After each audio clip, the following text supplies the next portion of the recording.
Hello and welcome. My name is Michael Fox, and I am coming to you from the Falstaff Family Centre in beautiful Winter Wonderland, Stratford, Ontario, Canada. It is my great pleasure and privilege to serve as your Master of Ceremonies for the next little while as we present Cookies and Carols 2020 for all our families and friends. I'm going to ask you now to help us start things off by joining us in the singing of Deck the Halls.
Well, we have a very special treat now. Some friends are joining us from the Stratford Middle Years School to share some very special observations about their Christmases.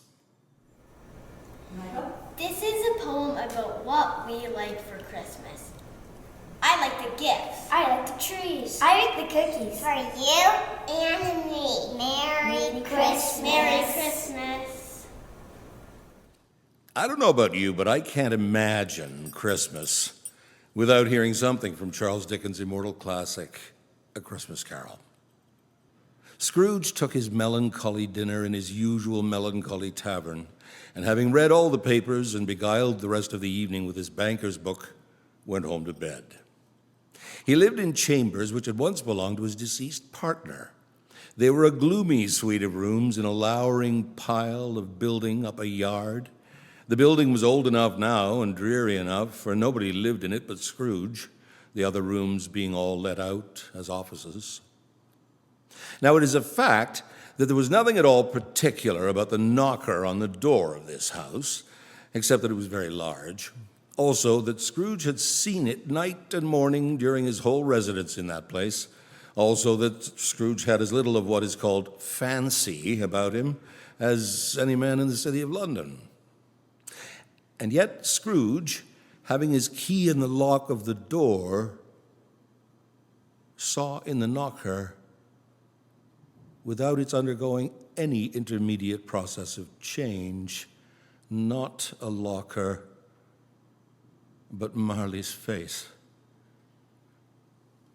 Marley's face, with a dismal light about it, like a bad lobster in a dark cellar. It was not angry or ferocious, but it looked at Scrooge as Marley used to look, with ghostly spectacles turned up upon its ghostly forehead. As Scrooge looked fixedly at this phenomenon, it was a knocker again. He said, "Puh, puh," and closed the door with a bang. The sound resounded through the house like thunder. Every room above and every cask in the wine merchant's cellars below appeared to have a separate peal of echoes of its own. Scrooge was not a man to be frightened by echoes. He fastened the door and walked across the hall and up the stairs, slowly, too, trimming his candle as he went. Up Scrooge went, not caring a button for its being very dark. Darkness is cheap, and he liked it. But before he shut his heavy door, he walked through his rooms to see that all was right. He had just enough recollection of the face to desire to do that. Sitting room, bedroom, lumber room, all as they should be. Nobody under the table, nobody under the sofa. A small fire in the grate, spoon and basin ready, and a little saucepan of gruel. Scrooge had a cold in his head, upon the hob. Nobody under the bed, nobody in the closet, nobody in his dressing gown, which was hanging up in a suspicious attitude against the wall. Quite satisfied, he closed his door and locked himself in. Double locked himself in, which was not his custom. Thus secured against surprise, he took off his cravat, put on his dressing gown and slippers and his nightcap, and sat down before the very low fire to take his gruel. As he threw his head back in the chair, his glance happened to rest upon a bell, a disused bell that hung in the room and communicated for some purpose now forgotten with a chamber in the highest story of the building.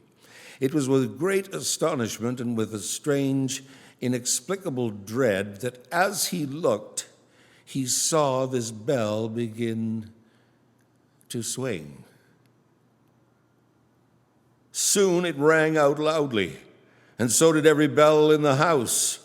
This was succeeded by a clanking noise deep down, as if some person were dragging a heavy chain over the casks in the wine merchant's cellar. Then he heard the noise much louder on the floors below, then coming up the stairs, then coming straight towards the door. It came on through the heavy door, and a spectre passed into the room before his eyes. And upon its coming in, the dying flame leaped up as though it cried, "I know him. It's Marley's ghost." The same face. The very same. Marley in his pigtail, usual waistcoat, tights and boots. His body was transparent, so that Scrooge, observing him and looking through his waistcoat, could see the two buttons on his coat behind. Scrooge had often heard it said that Marley had no bowels, but he'd never believed it until now. No, nor did he believe it even now. Though he looked the phantom through and saw it standing before him, though he felt the chilling influence of its death-cold eyes, and noticed the very texture of the folded kerchief bound about its head and chin, he was still incredulous. "How now?" said Scrooge, caustic and cold as ever. "What do you want with me?" "Much." Marley's voice, no doubt about it. "Who are you?" "Ask me who I was." "Well, who were you then?" "In life, I was your partner, Jacob Marley." "Can you sit down, Jacob?" "I can." "Well, do it then." Scrooge asked the question because he didn't know whether a ghost so transparent might find himself in a condition to take a chair. But the ghost sat down on the opposite side of the fireplace as if he were quite used to it. "You don't believe in me, do you?" "Well, I don't." "What evidence would you have of my reality beyond that of your senses?" "Well, I don't know." "Why do you doubt your senses?" "Well, because a little thing affects them. A slight disorder of the stomach makes them cheats. You may be an undigested bit of beef, a blot of mustard, a crumb of cheese, a fragment of underdone potato. There's more of gravy than of grave about you, whoever you are." Scrooge was not much in the habit of cracking jokes, nor did he feel in his heart by any means waggish then. The truth is that he tried to be smart as a means of distracting his own attention and keeping down his horror. But how much greater was his horror when the phantom, taking off the bandage round its head, as if it were too warm to wear indoors, Its lower jaw dropped down onto its breast. "Mercy, dreadful apparition, why do you trouble me? Why do you spirits walk the earth, and why do they come to me?" It is required of every man that the spirit within him should walk among his fellow men and travel far and wide, and if that spirit goes not forth in life, it is condemned to do so after death. I cannot tell you all that I would. A very little more is permitted to me. I cannot rest, I cannot stay, I cannot linger anywhere. My spirit never walked beyond our counting house, mark me. In life, my spirit never roved beyond the narrow limits of our money-changing hole, and weary journeys lie before me. 7 years dead? And traveling all that time? You travel fast? On the wings of the wind. Well, you might have got over a great quantity of ground in 7 years. Oh, blind man, blind man, not to know that ages of incessant labor by immortal creatures for this earth must pass into eternity before the good of which it is susceptible is all developed.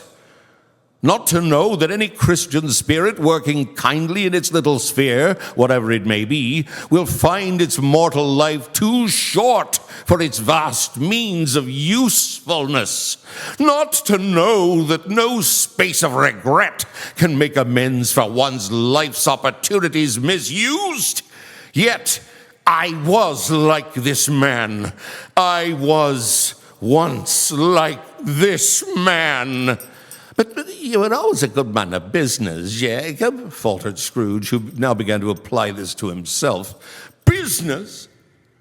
Mankind was my business. The common welfare of my business, charity, mercy, forbearance, benevolence, were all my business. The dealings of my trade were but a drop of water in the comprehensive ocean of my business. It held up its chain at arm's length as if it were the cause of its unavailing grief, and flung it heavily upon the ground. At this time of the rolling year, I suffer most. Why did I walk through crowds of fellow beings with my eyes turned down, and never raise them to that blessed star which led the wise men to a poor abode? Were there no poor homes to which its light would have conducted me? Scrooge was very much dismayed to hear the specter going on at this rate, and began to quake exceedingly. "Hear me, for my time is nearly gone." "Well, I will, but don't be hard on me. Don't be flowery, Jacob, pray."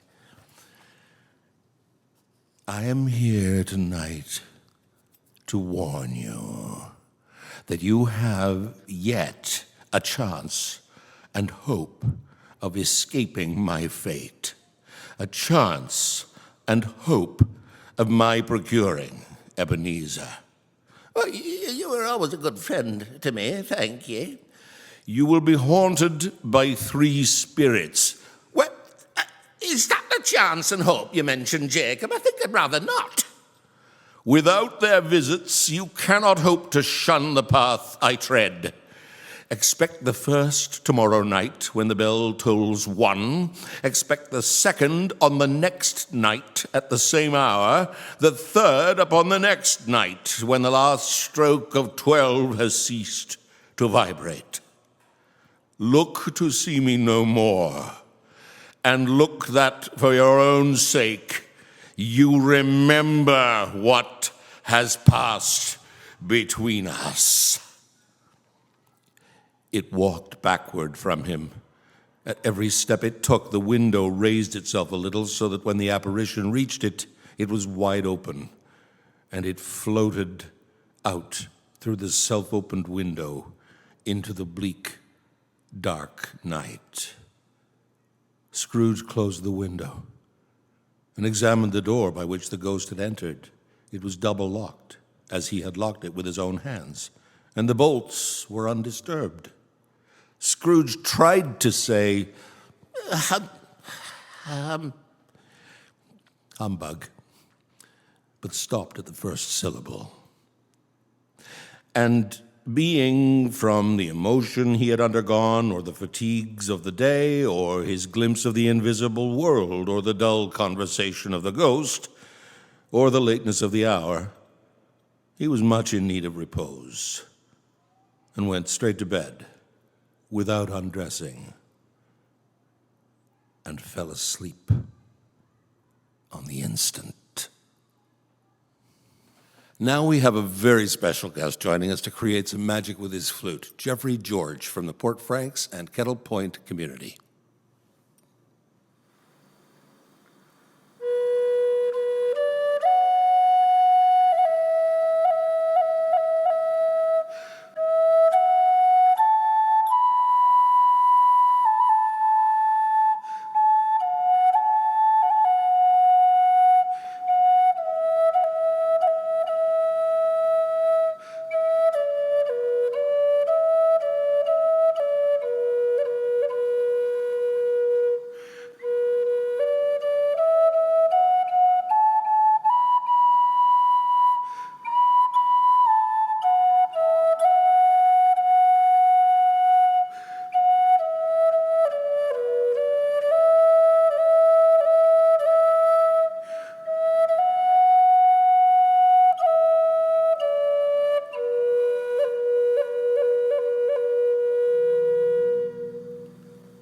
In the moon of winter time, when all the birds had fled, that mighty Kichi Manitou sent angel choirs instead.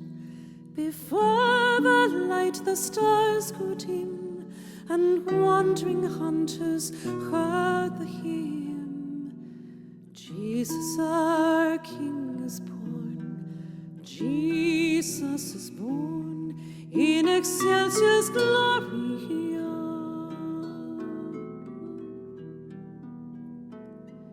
Within a lodge of broken bark, the tender babe was found.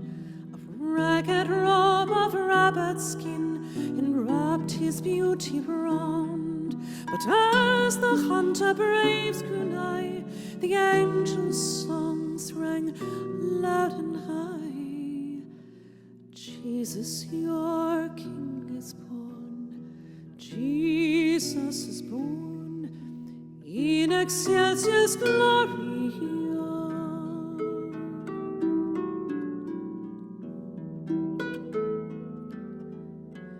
The earliest moon of winter time is not so round and fair as was the ring of glory on the helpless infant there. The chiefs from far before him knelt with gifts of fox and beaver pelt. Jesus, your King is born, Jesus is born, in excelsis Gloria.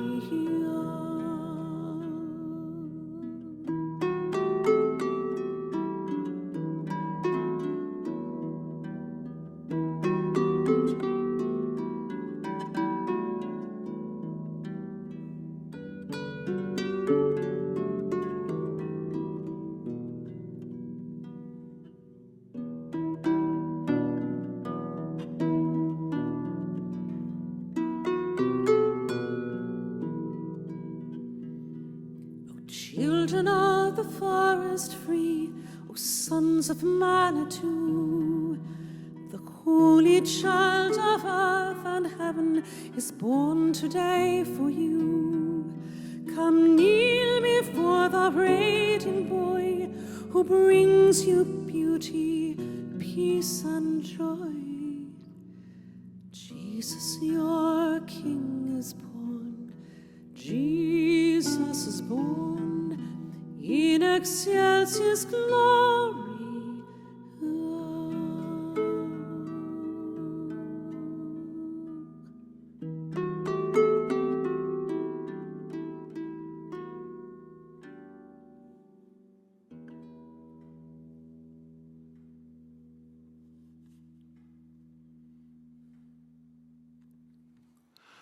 Please join us now in the singing of God Rest Ye Merry Gentlemen.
The best part of Christmas is waking up before anyone else in the house and sneaking downstairs to peek at the stockings and the gifts under the sparkling Christmas tree. I treasure that moment the most. I hope you all have a wonderful Christmas this year. Another Christmas favorite of mine is a wonderful story by the American master of the surprise ending, O. Henry. I won't say any more about it than that because, well, I don't want to give away the surprise ending. Here to read it for us now is my old friend, Cedric Smith. The Gift of the Magi. $1.87. That was all. She had put it aside 1 cent and then another in her careful buying of meat and other food. Della counted it 3 times. $1.87. And the next day would be Christmas. There was nothing to do but fall on the bed and cry. So Della did it. While the lady of the home is slowly growing quieter, we can look at the home. Furnished rooms at a cost of $8 a week. there is little more to say about it. In the hall below was a letter box too small to hold a letter. There was an electric bell, but it could not make a sound. Also, there was a name beside the door, Mr. James Dillingham Young. When the name was placed there, Mr. James Dillingham Young was being paid $30 a week. Now, when he was being paid only $20 a week, the name seemed too long and important. It should perhaps have been Mr. James D. Young. But when Mr. James Dillingham Young entered the furnished rooms, his name became very short indeed. Mrs. James Dillingham Young put her arms warmly about him and called him Jim. You've already met her. She is Della. Della finished her crying and cleaned the marks of it from her face. She stood by the window and looked out with no interest. Tomorrow would be Christmas Day, and she had only $1.87 with which to buy Jim a gift. She had put it aside as much as she could for months with this result. $20 a week is not much. Everything had cost more than she had expected. It always happened like that. Only $1.87 to buy a gift for Jim, her Jim. She had had many happy hours planning something nice for him, something nearly good enough, something almost worth the honor of belonging to Jim. There was a looking glass between the windows of the room.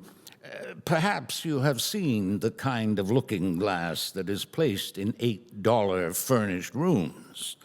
It was very narrow. A person could see only a little of himself at a time. However, if he was very thin and moved very quickly, he might be able to get a good view of himself. Della, being quite thin, had mastered this art. Suddenly, she turned from the window and stood before the glass. Her eyes were shining brightly, but her face had lost its color. Quickly, she pulled down her hair and let it fall to its complete length. The James Dillingham Youngs were very proud of two things which they owned. One thing was Jim's gold watch. It had once belonged to his father, and long ago it had belonged to his father's father.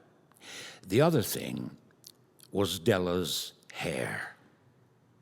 If a queen had lived in the rooms near theirs, Della would have washed and dried her hair where the queen could see it. Della knew her hair was more beautiful than any queen's jewels and gifts. If a king had lived in the same house with all his riches, Jim would have looked at his watch every time they met. Jim knew that no king had anything so valuable. So now Della's beautiful hair fell about her. It reached below her knee. It almost made itself into a dress for her. And then she put it up on her head again, nervously and quickly. Once she stopped for a moment and stood still while a tear or two ran down her face.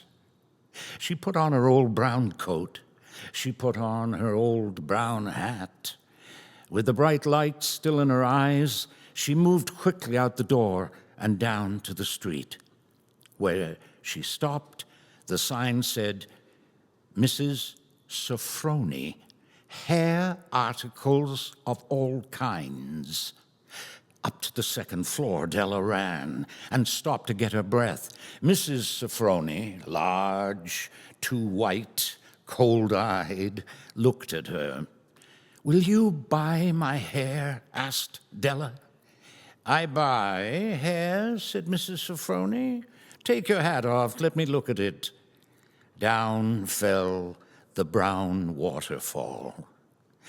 $20, said Mrs. Sofroni, lifting the hair to feel its weight. Give it to me quick, said Della. Oh, and the next 2 hours seemed to fly. She was going from one shop to another to find a gift for Jim. She found it at last. It surely had been made for Jim and no one else. There was no other like it in any of the shops, and she had looked in every shop in the city. It was a gold watch chain, very simply made. Its value was in its rich and pure material. Because it was so plain and simple, you knew that it was very valuable. All good things are like this. It was good enough for the watch. As soon as she saw it, she knew that Jim must have it. It was like him, quietness and value. Jim and the chain both had quietness and value. She paid $21 for it, and she hurried home with the chain and 87 cents. With that chain on his watch, Jim could look at his watch and learn the time anywhere he might be. Though the watch was so fine, it had never had a fine chain. He sometimes took it out and looked at it only when no one could see him do it. When Della arrived home, her mind quieted a little. She began to think more reasonably. She started to try to cover the sad marks of what had been done. Love and large-hearted giving, when added together, can leave deep marks.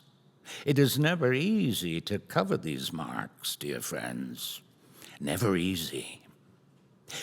Within 40 minutes, her head looked a little better. With her short hair, she looked wonderfully like a schoolboy. She stood at the looking glass for a long time. Oh, if Jim doesn't kill me, she said to herself, before he looks at me a second time, he'll say I look like a girl who sings and dances for money. But what could I do? Oh, what could I do with $1.87? At 7, Jim's dinner was ready for him. Jim was never late. Della held the watch chain in her hand and sat near the door where he always entered. Then she heard his step in the hall, and her face lost color for a moment. She often said little prayers quietly about simple everyday things, and now she said, "Please, God, make him think I'm still pretty." The door opened, and Jim stepped in. He looked very thin, and he was not smiling. Poor fellow, he was only 22 and with a family to take care of. He needed a new coat, and he had nothing to cover his cold hands. Jim stopped inside the door. He was as quiet as a hunting dog when it is near a bird. His eyes looked strangely at Della, and there was an expression in them that she could not understand. It filled her with fear. It was not anger, nor surprise, nor anything she had been ready for. He simply looked at her with that strange expression on his face. Della went to him. "Jim, dear," she cried, "don't look at me like that. I had my hair cut off and sold it. I couldn't live through Christmas without giving you a gift. My hair will grow again. You won't care, will you? My hair grows very fast. It's Christmas, Jim. Let's be happy. You don't know what a beautiful, nice gift I got for you." "You've cut off your hair?" asked Jim slowly. He seemed to labor to understand what had happened. He seemed not to feel sure he knew. "Cut it off and sold it," said Della. "Don't you like me now? I'm me, Jim. I'm the same without my hair." Jim looked around the room. "You say your hair is gone?" he said. "You don't have to look for it," said Della. "It's sold, I tell you, sold and gone, too. It's the night before Christmas, boy. Be good to me because I sold it for you." "Maybe the hairs of my head could be counted," she said, "but no one could ever count my love for you. Shall we eat dinner, Jim?" Jim put his arms around his Della. For 10 seconds, let us look in another direction. $8 a week or $1 million a year. How different are they? Someone may give you an answer, but it will be wrong. The Magi brought valuable gifts, but that was not among them. My meaning will be explained soon. From inside the coat, Jim took something tied in paper. He threw it upon the table. I want you to understand me, Dell, he said. Nothing like a haircut could make me love you any less. But if you'll open that, you may know what I felt when I came in. White fingers pulled off the paper, and then a cry of joy, and then a change to tears. For there lay the combs that Della had seen in a shop window and loved for a long time. Beautiful combs with jewels, perfect for her beautiful hair. She had known they cost too much for her to buy them. She had looked at them without the least hope of owning them, and now they were hers. But her hair was gone. But she held them to her heart, and at last was able to look up and say, "My hair grows so fast, Jim." And then she jumped up and cried, "Oh, oh." Jim had not yet seen his beautiful gift. She held it out to him in her open hand. The gold seemed to shine softly as if with her own warm and loving spirit. "Isn't it perfect, Jim? I hunted all over town to find it. You'll have to look at your watch 100 times a day now. Give me your watch. I want to see how they look together." Jim sat down and smiled.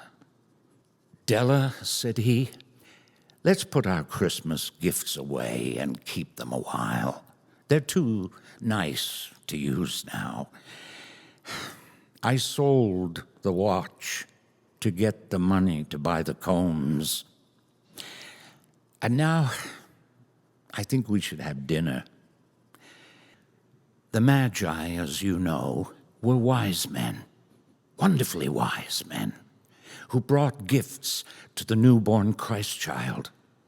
They were the first to give Christmas gifts. Being wise, their gifts were doubtless wise ones. And here I have told you the story of two children who were not wise. Each sold the most valuable thing he owned in order to buy a gift for the other. But let me speak a last word to the wise of these days. Of all who give gifts, these two were the most wise. Of all who give and receive gifts such as they are the most wise. Everywhere they are the wise ones. They are the Magi. One of my favorites, Good King Wenceslas. Sing along.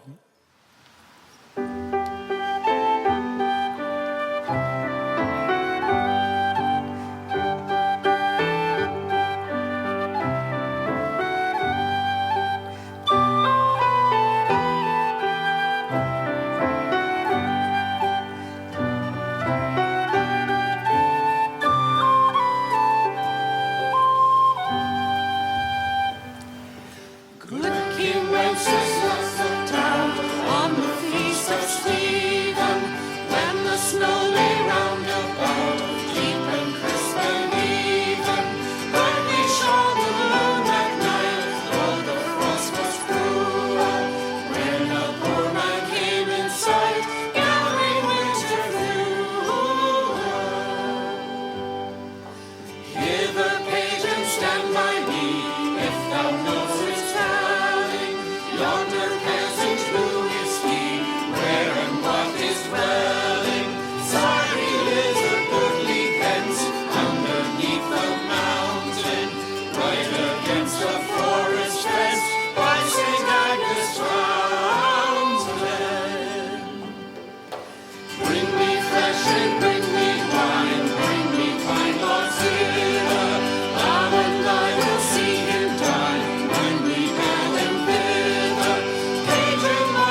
had to pick one thing about Christmas that I like the best, it would be when my cousins, aunts, uncles, and grandparents come over to our house for Christmas supper. I love sharing games with my cousins and then during supper, celebrating the season with great food and merriment. What more could anyone wish for at Christmas time? Merry Christmas to you all and wishing you a very happy New Year. Next up, we have a song that you may not be familiar with. The English claim that it's theirs, the Welsh claim that it's theirs, and frankly, I don't care. It's delightful. It's called The King.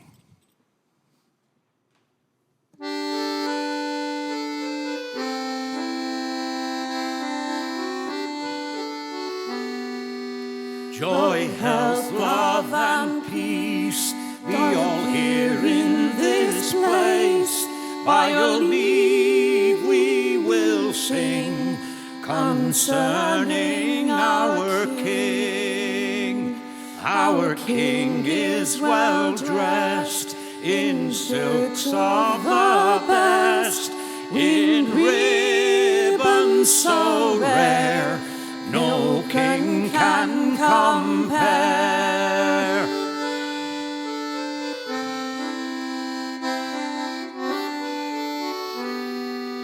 We have traveled many miles over hedges and stiles in search of our King. Unto you we bring. We have powder and shot to conquer the lot. We have cannon and ball to conquer them all.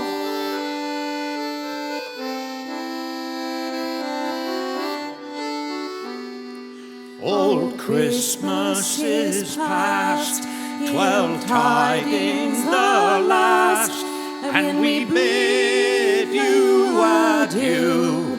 Great joy to the new, and we bid you adieu. Great joy to the new.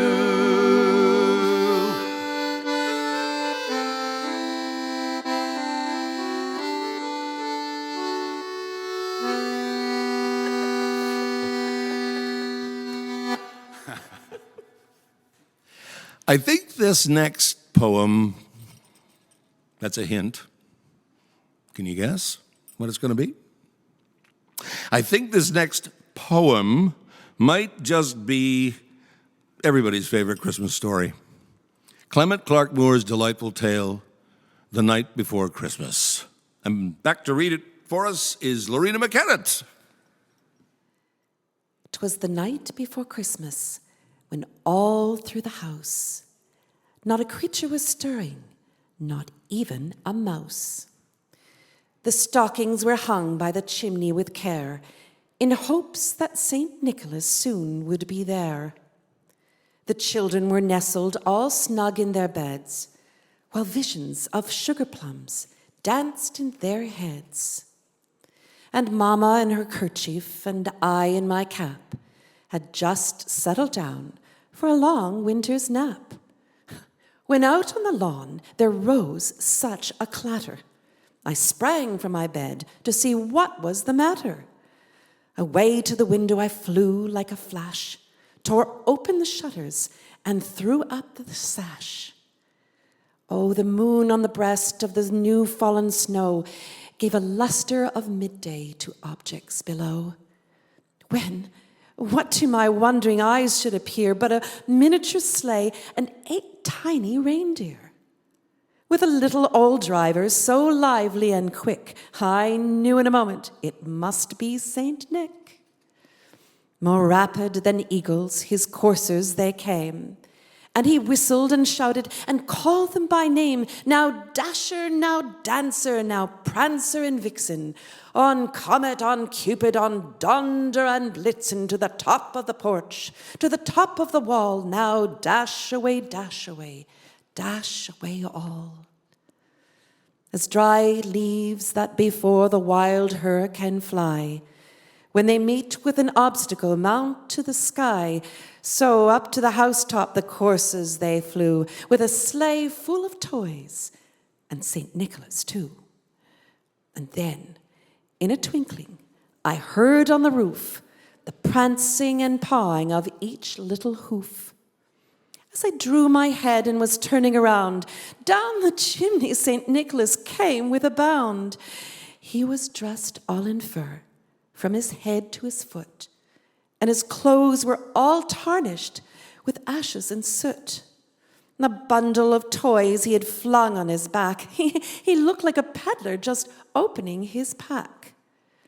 Oh, his eyes, how they twinkled, his dimples, how merry. His cheeks were like roses, his nose like a cherry. His droll little mouth was drawn up like a bow, and the beard on his chin was as white as the snow. The stump of a pipe he held tight in his teeth, and the smoke, it encircled his head like a wreath. He had a broad face and a little round belly that shook when he laughed like a bowl full of jelly. Oh, he was chubby and plump, a right jolly old elf, and I laughed when I saw him in spite of myself. A wink of his eye and a twist of his head soon gave me to know I had nothing to dread. He spoke not a word, but went straight to his work and filled all the stockings, then turned with a jerk, and laying his finger aside of his nose and giving a nod up the chimney he rose. He sprang to his sleigh, to his team gave a whistle, and away they all flew like the down of a thistle. But I heard him exclaim as he drove out of sight, "Happy Christmas to all, and to all a good night." My favorite part of Christmas is decorating the Christmas tree. My mom makes a special tree, and my dad blasts Christmas carols throughout the house. We all sing along while we choose our favorite ornaments to place with great care upon the tree. I hope all of you have a wonderful Christmas holiday this year. Merry Christmas. Next up, we have what has become, I think for me, one of the perennial high points of this event since I've been involved with it. It's a poem by Canadian poet Archibald Lampman, which Loreena McKennitt then put music to, and the net result is wonderful. It is called Snow.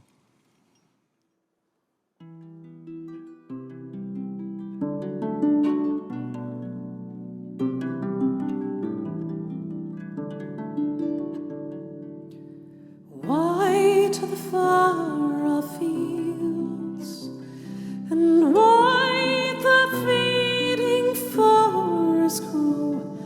The wind dies out amongst the heights, and dances still the snow. A gathering weight on roof and tree falls down scarce audibly.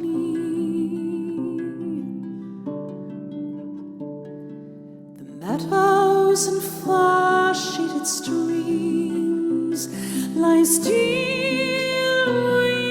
without a sound, like some soft minister of dreams.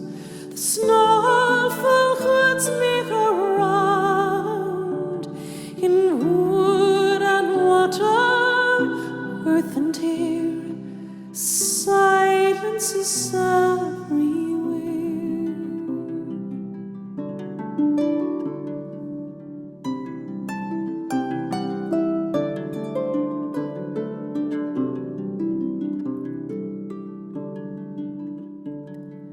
Save when at lonely spells some former slayers urge it on with rustling runners and sharp bells. Swings by me and is gone, or from the empty waste I hear a sound remote and clear.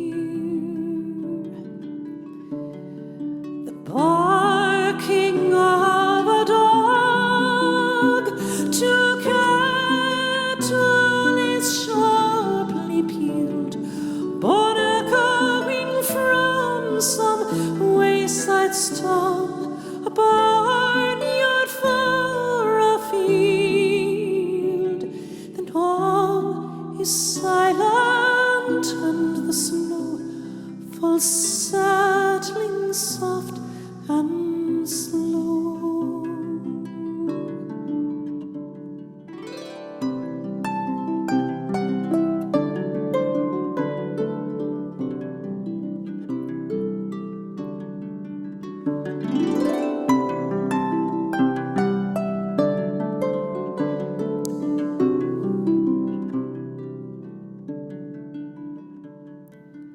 Evening deepens and the grey falls close around the sky.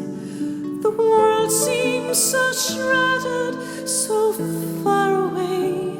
Its noise asleep and I, secret as a unburied stream, plod calmly on and dream. I dream, I dream, I dream, I dream,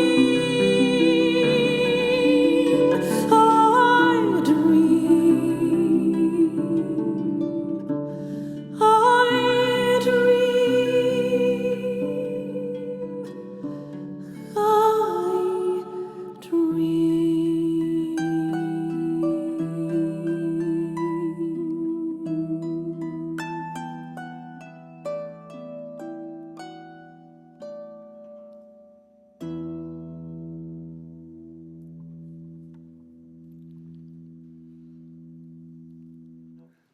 Sing with us now, the 12 Days of Christmas.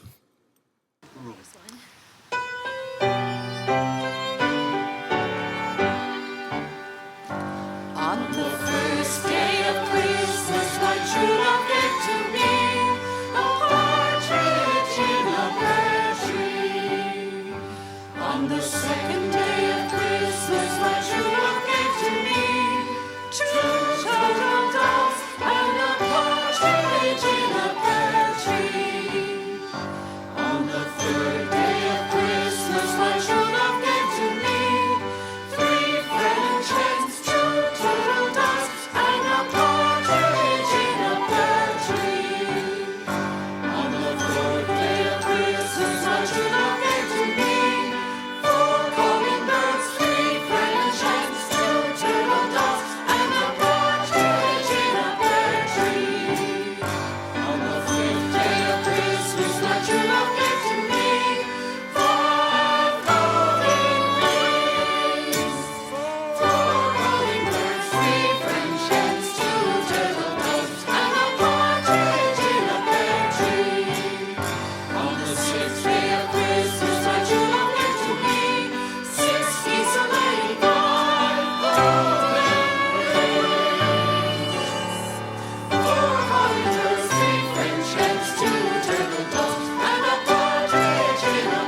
Well, that's it. That's all we got. Cookies and Carols 2020. From Loreena McKennitt and friends at the Falstaff Family Center to you and yours. Be safe, stay well, and despite everything, we hope you have the happiest of holiday seasons. I'm Michael Fox. Thanks for joining us.